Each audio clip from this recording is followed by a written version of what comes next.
next, I'd like to introduce Heather Hunt. Heather was one of our living liver donors, and we would like her to share her story with you today. Thanks so much. Can I see the hands of any living donor here?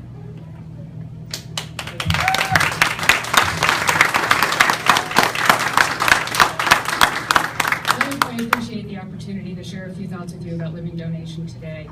I only know two things about living organ donation for sure. One is that it is an actual medical miracle. I live in New England. Half of my liver lives here in Texas and helps my sister get on with things, and my body doesn't show any sign of missing it. The other thing I know for sure is that every single donor story is really different, really interesting, and really compelling. So I hope I do justice to those of you who are here today. I'm seeing a tear for somebody I know. It's really emotional for me too.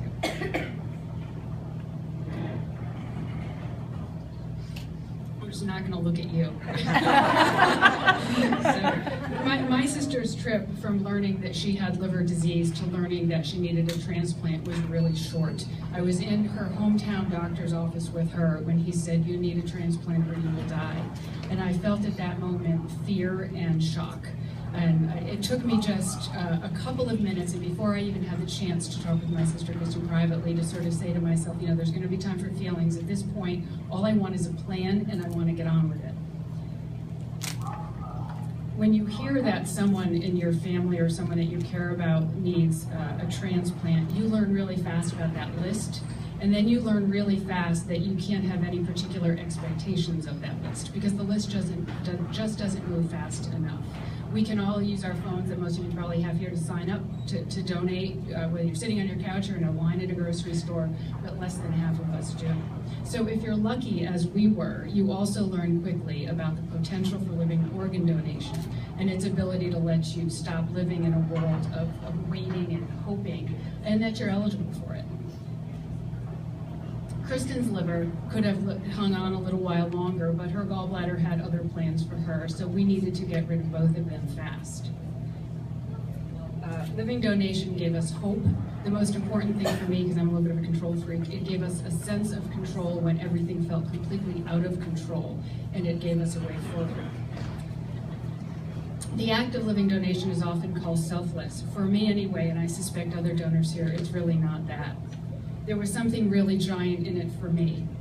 It let me carry on life with a person who has, for almost 50 years, I'll let you pick who's over 50, been able to finish my sentences for me, and who knows exactly what I'm thinking even when I don't use any words at all. We never even actually had to talk about whether I would be a donor. It came up in a conversation with my other sister, Amy, who has had some neurological bad luck and is in a wheelchair, so that put me to the front of the line, and I would argue, as any sister would, I had already called it anyway.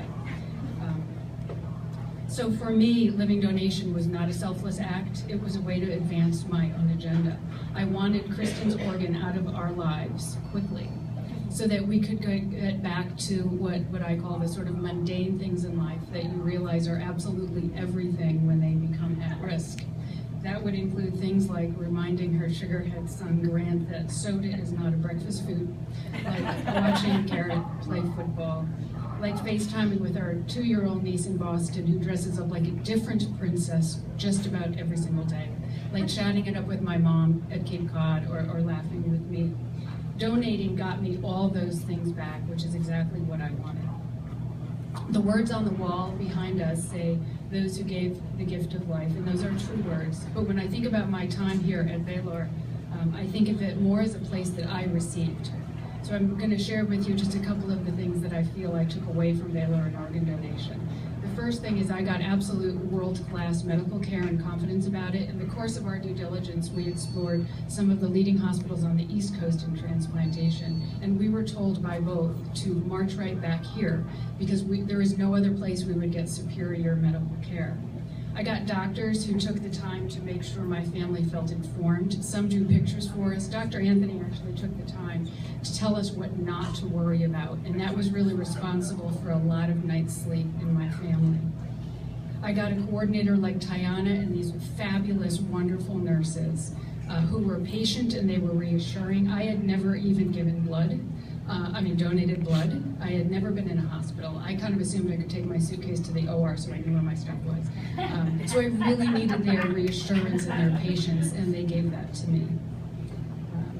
I got to know my nephews and their father in a way that I had not known them before. They were mature, they were incredibly supportive every single day. They were optimistic. And if they were not related to me, I would pick them to be on my team to go through anything at all in this life. So that was a real gift to me for these young men and their dad. I got a reminder about how incredible my spouse was. His support was perfect. He didn't encourage me to donate, and he didn't discourage donation. He actually said to me, whatever you choose is right. I will say I didn't really return the kindness to him when I woke up in the ICU. His face was sort of right there, and as soon as I got my bearings and realized it was over and where I was, I heard the nurse say, "Let me bring you a chair," and I said, "He won't be needing that, he won't be staying." I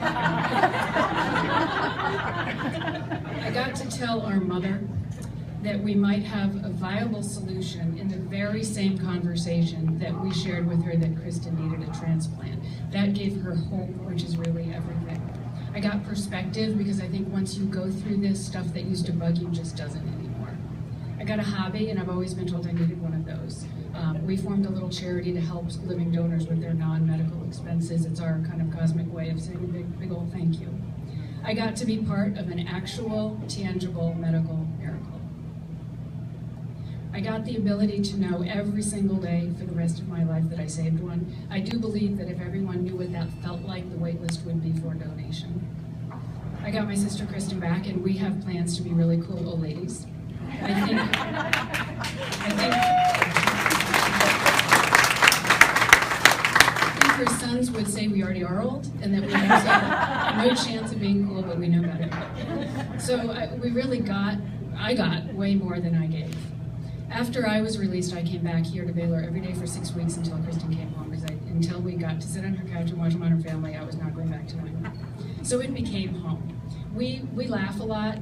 We kind of relied on that through the process to help see us through. I'll give you an example of that. At the very beginning, right before my biopsy, the way I framed an answer in response to questions about my medical history put us into an uncontrolled giggling fit, and I can't repeat what I said.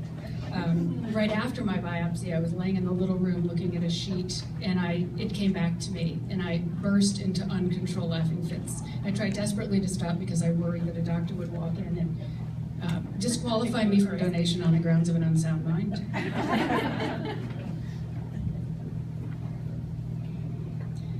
There was a lot of other laughing stories at the very end. I think some of you will appreciate this. We laughed uncontrollably when Kristen got very upset with me for not giving her as much ice and soda as she wanted. She had a little throat issue, so her therapist said that really has to be controlled. So she pointed to her friend, pointed at me in a very angry way, and used her most sort of desperate voice and said about me, "She never gives me anything." We discovered after abdominal surgery, when it really hurts to laugh, that everything seems just a little bit funnier. And the reason I wanted to share this is that the people here at Baylor, and that means everybody, the people who helped keep our rooms clean, who brought in our food and were happy enough with us when we sort of shooed it away, the people who wheeled us around, all the therapists, all the nurses sort of got that thing about us that we really were looking to laugh.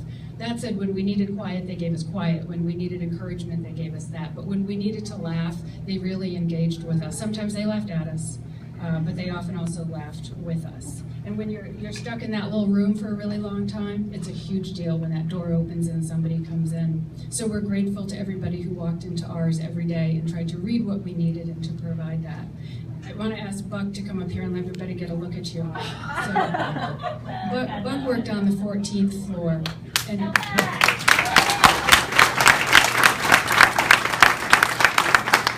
helped patients with whatever it is they needed. He's a grandfather, he's a veteran, and we thank you for that. And I believe you're the husband of another Baylor employee. Did we remember that correctly? Never mind. Your wife. His wife does that. His wife did that. Yeah. I'm deaf, I can't. I'll give you a Can't hear me, we're going to give a written copy later. Just keep clapping. So Buck did his job in a way that made you feel like a person and not a patient, which is a really big deal in this building. He'd walk in and it kind of lifted you up.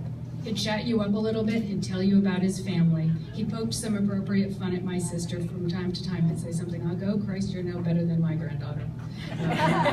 He made her laugh at herself, and he made her take her mind off things for just a little bit. And he did that all while being really no-nonsense and efficient about what he was sent in to do. The days after Kristen saw Buck, she would talk about what he shared with her and her experience. We kind of considered it a Buck report.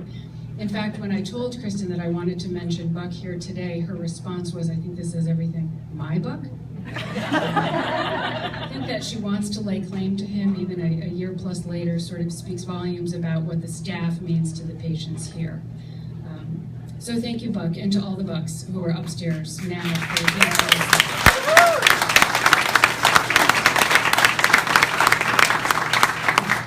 When you find yourself in unspeakable places, like a transplant floor, talking about unspeakably scary things like removing vital organs from your body, I think life has a way of making you sort of sit back and consider everything you have and everything you have to be grateful for.